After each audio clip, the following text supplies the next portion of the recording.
हमारी ये खास पेशकश आप इजराइल और फिलिस्तीन की सीमा गाजा पट्टी के बेहद निकट से देख रहे हैं। इस समय इजराइल की सेना बहुत तेजी से आगे बढ़ रही है। एक तरफ आप ये टैंक देख रहे हैं जिनको फ्रंटलाइन पे लाया जा रहा है और दूसरी तरफ अगर आप बिल्कुल मेरे पीछे देखें तो बख्तरबंद गाड़ियां अब गाजा पट्टी की तरफ तेजी से बढ़ रही है और ये दिखाता है कि इस समय यहाँ स्थिति कितनी संवेदनशील है। आज एक हफ्ता हो गया जब हमास के आतंकवादियों ने इजराइल में 1300 बेगुनाह लोगों को निशाना बनाया था।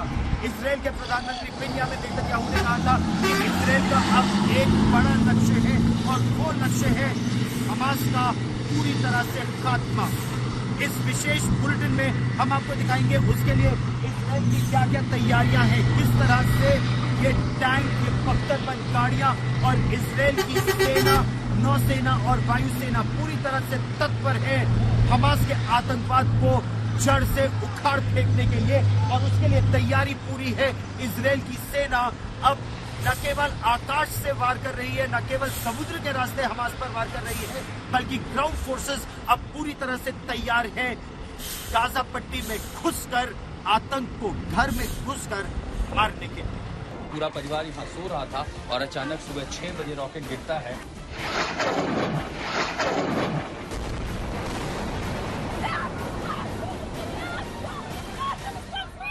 हम सुरक्षित इलाके में भागने का यहाँ से प्रयास कर रहे हैं। गाजा की पट्टी में जहां पर बिजली और पानी के साथ साथ अब इंटरनेट सेवाएं भी बंद कर दी गई है।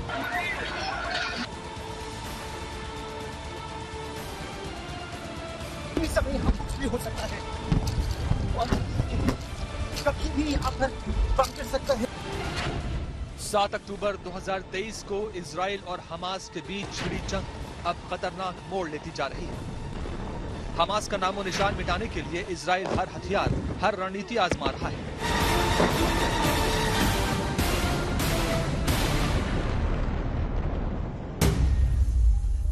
सबसे बड़ा सवाल यही है कि इस हमले के बाद क्या हमास खत्म हो जाएगा? इजराइल के जमीनी हमले के बाद गाजा का क्या होगा?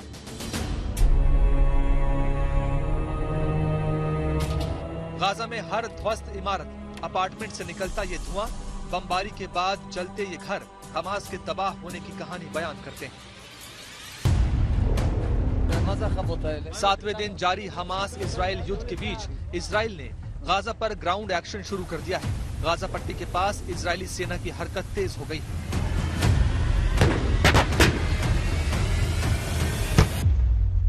सिर उठाने की स्थिति में ना हो तब ये टैंक, मरकाबा टैंक, ये इजराइल के मेन बैटल टैंक है और करीब 2000 की संख्या में इस तरह के टैंक इजराइल की सेना के पास है जो अलग अलग जगह से न केवल गाजा पट्टी में आगे बढ़ेंगे बल्कि उत्तरी सीमा पर भी इन टैंकों को तैनात किया गया है। 120 मिलीमीटर की इनकी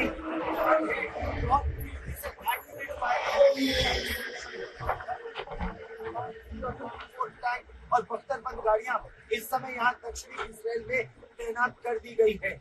जैसे ही आदेश मिलेगा तेजी से ये टैंक अंदर घुसेंगे और कोशिश इनकी ये है कि जड़ से हमास को नेस्त नाबूद कर दिया जाए, नष्ट कर दिया जाए। इजराइल ने गाजा पट्टी के चारों ओर 3.5 लाख से ज्यादा सैनिकों को इकट्ठा कर लिया है। इजराइल ने अपनी उस चेतावनी पर अमल करना शुरू कर दिया है जिसमें उसने कहा था कि अब गाजा पर सीधा और जमीनी हमला होगा।